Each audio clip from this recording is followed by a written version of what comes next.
Cuando los jóvenes son enviados a las escuelas, son apóstoles. Y cuando abren su boca para hablar por el Señor, son profetas. Un creyente normal debe ser un apóstol y un profeta. Bienvenidos al estudio Vida de la Biblia. La Biblia es un libro de vida, y esta vida es una persona viviente, el Cristo maravilloso y todo inclusivo. Los invitamos a que visiten nuestra página de internet, radiolsm.com, y allí podrán escuchar gratuitamente todos los programas radiales del Estudio Vida. En muchos pasajes, las Escrituras nos hablan acerca de cómo deben andar los creyentes de Cristo. Por ejemplo, la Biblia dice que debemos andar en el Espíritu, en amor y en fe. En Efesios 4, Pablo ruega a los creyentes a que anden como es digno del llamamiento de Dios. Sin embargo, ¿qué clase de andar es este? Bueno, este andar requiere que seamos prisioneros, mayordomos y ministros del Señor. Pablo, siendo un prisionero en Cristo, recibió una visión celestial. Además, él era un mayordomo que impartía las riquezas de Cristo a los miembros de la familia de Dios. Pablo era también un fiel ministro, que ministraba a Cristo a los miembros del cuerpo, a fin de que Cristo fuera expresado en el cuerpo. En el mensaje de esta ocasión, estaremos considerando todos estos aspectos tan maravillosos: prisionero, mayordomo y ministro. Y para darnos los comentarios nos acompaña Eric Romero. Eric, este es un estudio vida maravilloso. El mismo se titula La revelación del misterio. Bienvenido, Eric. Gracias. Es un gozo estar aquí, Víctor. En Efesios 4:1, Pablo ruega a los creyentes, como prisionero en el Señor, a que anden como es digno de la vocación con que fueron llamados. Si estudiamos este pasaje con cuidado, notaremos que Pablo no rogó a los creyentes como un gran apóstol, sino como un prisionero en Cristo. Amén. Eric, aunque Pablo estaba en la cárcel romana, él afirmó ser un prisionero en el Señor. ¿Qué quería él decir con esto? Es poco común que alguien que esté prisionero en una celda diga que es un prisionero en el Señor. Podemos decir que Pablo dijo esto por dos razones.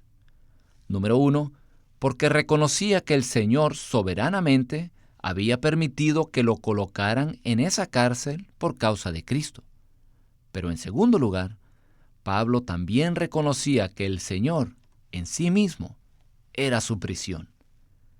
El apóstol no se veía a sí mismo en una prisión física, sino como alguien que estaba confinado y restringido en Cristo. Como tal, Pablo es un modelo para aquellos que desean andar como es digno del llamamiento de Dios. Así que Pablo, estando prisionero en Cristo, recibió la visión de la mayordomía de la gracia de Dios. En el mensaje de hoy, veremos que Pablo recibió la revelación del misterio que durante los siglos había estado escondido en Dios. Si queremos recibir la misma revelación, necesitamos también ser prisioneros en Cristo. Bueno, ahora leeré unos versículos como introducción al mensaje de esta ocasión.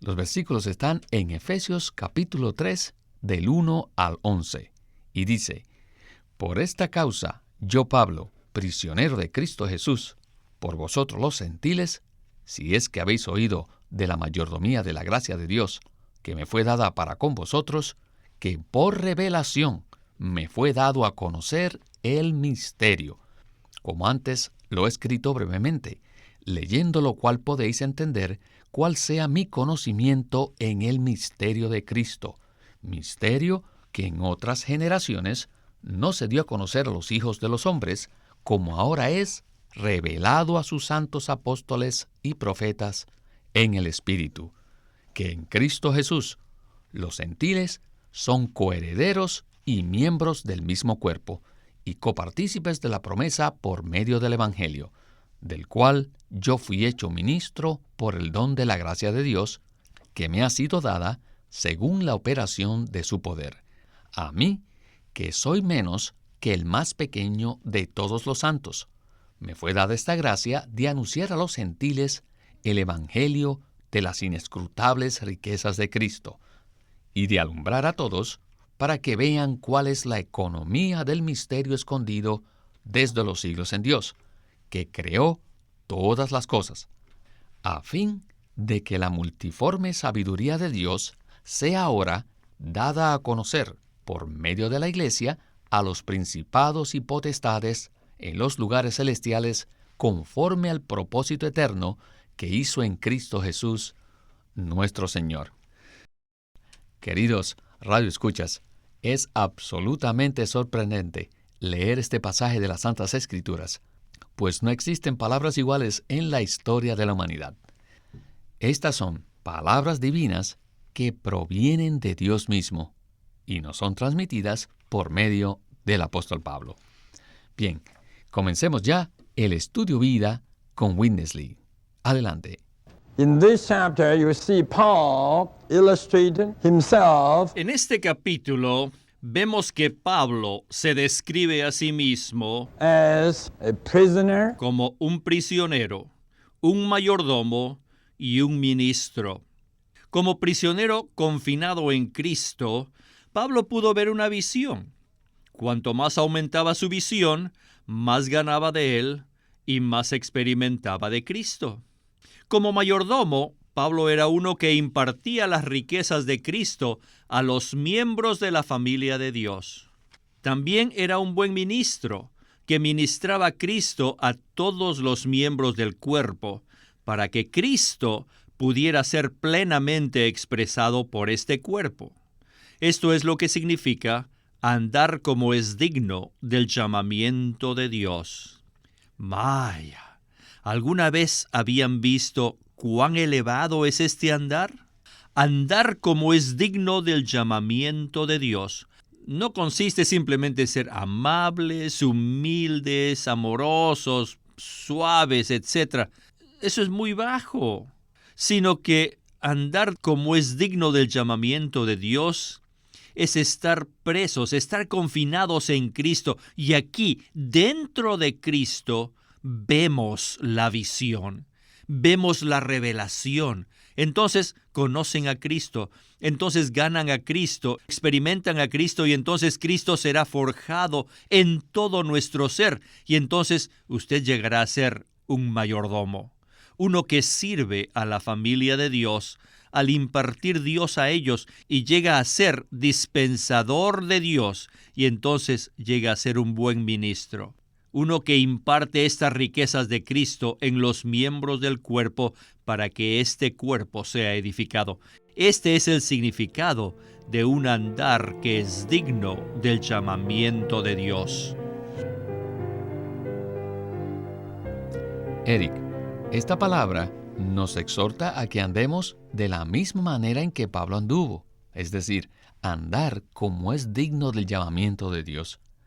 Al ser prisioneros que están confinados en Cristo, podemos recibir la visión que nos constituye en mayordomos y a la vez nos hace ministros, o sea, aquellos que imparten las riquezas de Cristo a otros. Verdaderamente es maravilloso esto. Sí, todo el pensamiento expresado en Efesios está en otra esfera muy distinta a la que estamos acostumbrados en el ámbito natural. Dios desea que tengamos un andar específico, un andar que sea digno de su llamamiento, es decir, un andar en el que somos prisioneros, mayordomos y ministros. Pero nuestro concepto natural es que Dios desea que seamos amables, humildes y amorosos. Hablando en términos estrictamente humanos, ese sería un andar cristiano muy bueno. Pero Pablo estaba en una esfera totalmente distinta, pues había recibido una visión celestial. Él llevaba una vida ejemplar, un modelo para que todos los creyentes lo pudieran ver y repetir. Es como si Pablo dijera: todos ustedes deberían ser iguales a mí. Fui hecho prisionero en Cristo. Y mientras estaba confinado en Cristo, sin poder escapar, recibí visiones y revelaciones concernientes a la economía de Dios. Esto hizo que experimentara y disfrutara más a Cristo, de modo que llegué a ser un mayordomo y un ministro que imparte estas riquezas a los demás para edificar el cuerpo de Cristo. Definitivamente tenemos que decir que el vivir que Pablo llevaba estaba en una esfera divina. Para tener un andar digno del llamamiento de Dios, primero necesitamos ser confinados en Cristo. Por supuesto, esto no significa que seamos encarcelados físicamente. Podemos permanecer confinados en Cristo al desempeñar nuestros deberes laborales, al estudiar o al llevar a cabo nuestra vida familiar. Cualquier situación o circunstancia pueden colocarnos en una posición confinada y restringida. Pablo, en lugar de gastar sus energías pensando cómo salir de la prisión romana, permaneció en Cristo y tomó la oportunidad para recibir más de la revelación divina contenida en las Santas Escrituras. Este es un punto de vista muy diferente del concepto religioso. ¿No es así, Eric? Sí, Pablo fue colocado en una situación muy difícil externamente, pero la meta de Dios no es hacernos la vida imposible, sino llevarnos a estar confinados en Cristo para que recibamos revelación. Por medio de las situaciones difíciles, somos confinados en Cristo y no podemos escapar. De hecho, tales situaciones llegan a ser una prisión maravillosa, en la cual nos regocijamos en Cristo, cantando y alabando a Dios, tal como lo hicieron Pablo y Silas cuando estaban en prisión. Si estamos presos en Cristo, disfrutaremos mucho al Señor y recibiremos la revelación del misterio escondido en Dios y presentado en la Biblia. Continuemos ahora con Winnesley para escuchar otro segmento acerca del misterio escondido en Dios. God's New Testament economy La economía neotestamentaria de Dios was a mystery hidden from era un eternity. misterio escondido desde los siglos, a través de tantas eras. Si usted pudiese preguntarle a Adán qué cosa es la economía de Dios, yo creo que Adán le contestaría que no lo sabe. Si le pudiéramos preguntar a Moisés, él tampoco podría contestarnos. ¿Por qué? Debido a que en el tiempo de ellos, la economía de Dios estaba escondida. Por lo tanto, era un misterio. Este es el misterio más grande, el misterio mayor en todo el universo. Los grandes griegos no lo supieron. Platón, Confucio no lo supieron. Muchos no conocen qué cosa es este misterio, pero aleluya, nosotros sí lo sabemos. Nosotros sabemos que la economía de Dios consiste en que Dios mismo se imparta en su pueblo escogido para producir un cuerpo que sea la expansión de su Hijo, a fin de que en el universo Dios sea plenamente expresado. No hay nada mayor que esto, no hay nada más importante que esto. Alabado sea el Señor, porque nosotros no solo sabemos lo que es la economía de Dios, sino que también participamos de esta economía. Aquí dice que la revelación de este misterio fue dada a los apóstoles y los profetas. ¿Consideran ustedes que ellos eran personas extraordinarias? No eran ordinarios como usted y yo, ¿verdad? Usted piensa eso. El hecho de que a ellos les fuera revelado el misterio hace que muchos los consideren especiales. Sin embargo, Pablo, en esta misma sección, en Efesios 3:8, dice que él era el más pequeño de todos los santos. Esto es muy significativo. Sin este versículo, todos nos inclinaríamos a pensar que los apóstoles eran unos grandes hombres. ¿Por qué Pablo mencionó esto? ¿Por qué? Lo mencionó porque en este contexto, él exhortaba a los creyentes a andar como es digno del llamamiento de Dios. Al presentar su exhortación, él se puso a sí mismo como ejemplo, diciendo que era menos que el más pequeño de todos los santos. Si Pablo no hubiera expresado esto, nos justificaríamos diciendo que él pudo andar así porque era un gran apóstol. Pero nosotros no tenemos esa capacidad. Así que Pablo usó estas palabras para no dar lugar a ninguna excusa. No debemos inventar pretextos, pues si Pablo pudo recibir esta gracia, todos podemos recibirla. Si él pudo andar como es digno del llamamiento de Dios, nosotros también podemos. No tenemos excusas. Pablo recibió la revelación del misterio que había estado escondido por los siglos, y sin embargo, según Efesios, él era menos que el más pequeño de todos los santos. ¿Podría usted comentar acerca de esto? Pablo pone esta frase en sus escritos con un propósito muy específico, y esto es, para animar a todos los creyentes. La intención de Pablo era mostrar que él había recibido la mayordomía de la gracia de Dios y la revelación del misterio en cuanto a la iglesia, y aún así, era menor que el más pequeño de todos los santos. Esto significa que si él pudo recibir tal gracia, nosotros también. Todos los creyentes podemos recibir la misma gracia que fue dada al apóstol. Con esta frase, Pablo nos muestra que él es un modelo que todos podemos seguir y que debemos seguir. Pablo se presenta como un modelo en fe, creyendo que Dios era capaz de llevar a todos los creyentes por la misma experiencia que él había tenido. Por supuesto, nosotros no necesariamente tenemos la misma capacidad de Pablo, pero en principio, todos debemos ser iguales a Pablo. Todos podemos tener las mismas experiencias de Cristo para la edificación de su cuerpo. ¿Será que todos podemos ver la economía de Dios?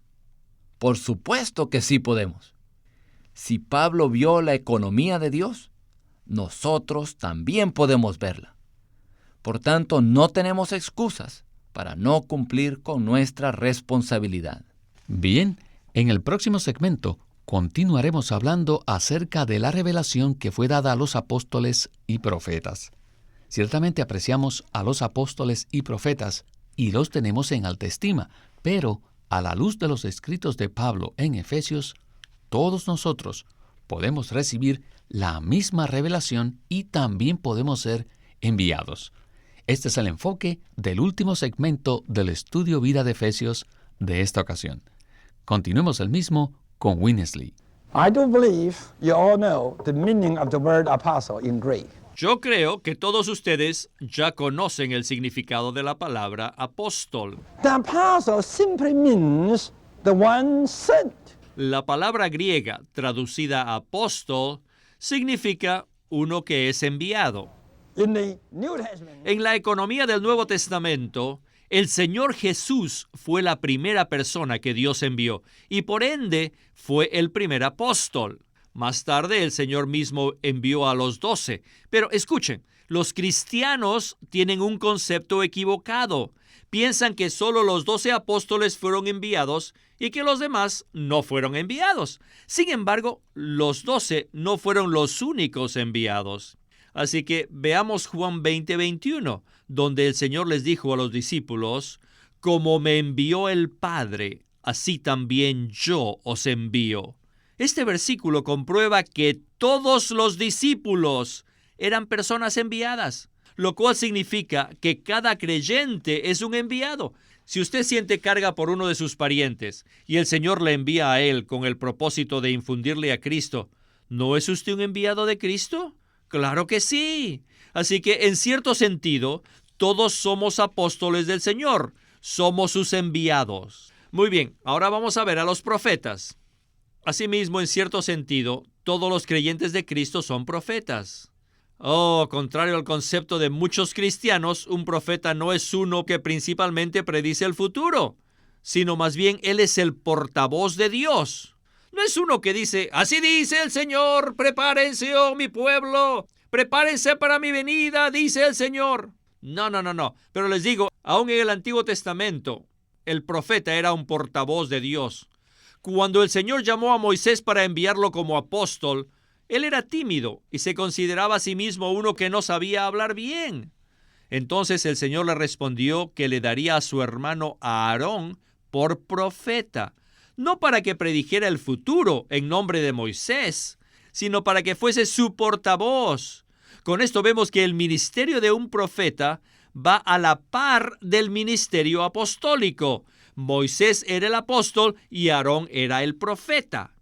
Cuando los jóvenes son enviados a las escuelas, son apóstoles, y cuando abren su boca para hablar por el Señor, son profetas.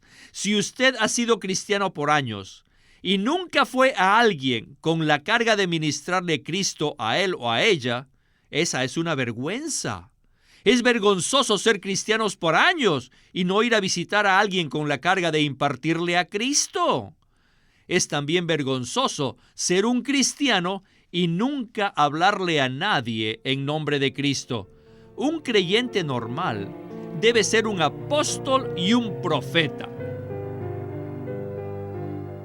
Eric, el libro de Efesios, a pesar de ser un libro tan elevado, no está escrito para cierta clase de creyentes especiales, sino para todos nosotros, o sea, los creyentes comunes y corrientes. ¿No es así? Así es. Este libro fue escrito para todos los creyentes. La intención de Pablo, respecto al hecho de que la revelación es dada a los apóstoles y a los profetas en el Espíritu, es que él se presenta a sí mismo como un modelo para nosotros. Pablo era un apóstol, uno enviado por Dios, y a la vez era un profeta, un portavoz de Dios. Esto implica que todos los creyentes deberían también ser apóstoles y profetas. Si nosotros no tenemos tal experiencia, nuestra vida cristiana no está al nivel en el que debería estar. Necesitamos tener una relación personal y afectuosa con el Señor, de manera que Él pueda tener la libertad de enviarnos a nuestros familiares, a nuestros vecinos, a nuestros compañeros de trabajo o de la universidad. Necesitamos ser los enviados del Señor, sus apóstoles. No debemos pensar que si el Señor nos envía a nuestros compañeros de universidad, que esto es algo inferior a lo que Pablo hizo en Asia Menor. A donde el Señor nos envía, allí somos sus apóstoles. Después de ser enviados, necesitamos hablar de parte del Señor e impartir Cristo en otros como profetas. Al tener la revelación, la visión y las riquezas de Cristo constituidas en nosotros, tendremos mucho de qué hablar. Esa debería ser la experiencia normal de un creyente normal. Eso me recuerda de un libro escrito por Watchman Nee que se titula La vida cristiana normal. No se trata de que hagamos cosas extraordinarias o fuera de lo común, sino que seamos cristianos normales, o sea, aquellos que son enviados por el Señor y son sus portavoces. La Biblia no nos muestra un modelo que no podamos alcanzar, sino que nos presenta la vida de un creyente normal. Por supuesto, necesitamos la gracia del Señor para poder llegar a ser esos modelos, pero eso no es algo anormal o extraordinario. Este ha sido un mensaje lleno de luz y revelación, y esperamos que todos los radioescuchas puedan ahora llevar esto a la práctica y experimentarlo, llegando a ser prisioneros, mayordomos y ministros. No hay duda, este capítulo de Efesios en realidad se enfoca en nuestra experiencia. Gracias, Eric, por habernos acompañado en este Estudio Vida. Gloria al Señor.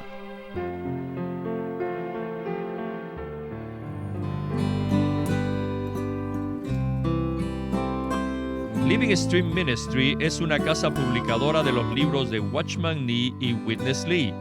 Y queremos decirles que entre ellos hay uno titulado El Dios de Abraham, de Isaac y de Jacob.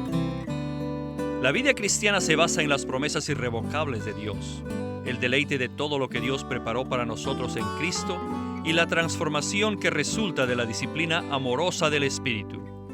En el libro El Dios de Abraham, de Isaac y de Jacob, Watchman Nee extrae las experiencias de estos patriarcas del Antiguo Testamento y presenta sus vidas como una alegoría de la experiencia completa del cristiano. Desde nuestra respuesta a las promesas de Dios por la fe, hasta la última etapa de nuestra transformación en hijos conformados a la imagen de Cristo, tenemos que pasar por las mismas experiencias de Abraham, Isaac y Jacob. Igual que Abraham, hemos recibido la promesa de la herencia. Como Isaac, podemos disfrutar todo lo que Dios planeó para nosotros en Cristo su Hijo. Y como Jacob, debemos ser disciplinados por el Espíritu Santo para que crezcamos y seamos transformados. Este libro, El Dios de Abraham, de Isaac y de Jacob, es una añadidura excelente a la colección de Watchman Nee que está publicada por Living Stream Ministry. Watchman Nee llegó a ser cristiano en la China continental en 1920, a los 17 años de edad, y ese mismo año comenzó a producir sus primeros escritos. En casi 30 años de ministerio se demostró claramente que él era un don especial que el Señor dio a su cuerpo con el fin de adelantar su obra en esta era. En 1952 fue encarcelado por su fe en Cristo y permaneció en la prisión hasta su muerte en 1972. Sus palabras, sus escritos, continúan siendo una rica fuente de revelación y provisión espiritual para el pueblo cristiano de todo el mundo. Witness Lee nació en 1905 y fue criado en una familia cristiana. A la edad de 19 años fue completamente capturado para Cristo, a quien se entregó incondicionalmente para predicar el Evangelio el resto de su vida. Al comienzo de su servicio al Señor, conoció a Watchman Nee, quien ya era reconocido predicador, maestro y escritor, y con él sirvió en la casa publicadora llamada Librería Evangélica de Shanghai. En 1949, Witness Lee fue enviado por el hermano Nee y sus colaboradores a que saliese del país a Taiwán para asegurarse que lo que el Señor les había dado no se perdiera. Y allí comenzó la obra de predicación y publicación, por lo que también experimentó la abundante bendición del Señor. En 1965, el hermano Lee estableció el Living Stream Ministry, una corporación sin fines de lucro en Anaheim que oficialmente representa el ministerio de Watchman Nee como el de sí mismo. Los invitamos a que visiten nuestra página de internet, radiolsm.com. Allí podrán escuchar gratuitamente todos los programas radiales del Estudio Vida. Una vez más, radiolsm.com. O llámenos a nuestro teléfono gratuito 1-800-810-1149. 1-800-810-1149. Además, si desean, pueden comunicarse con nosotros enviándonos un correo electrónico a estudiovida@lsm.org. Una vez más, estudiovida@lsm.org.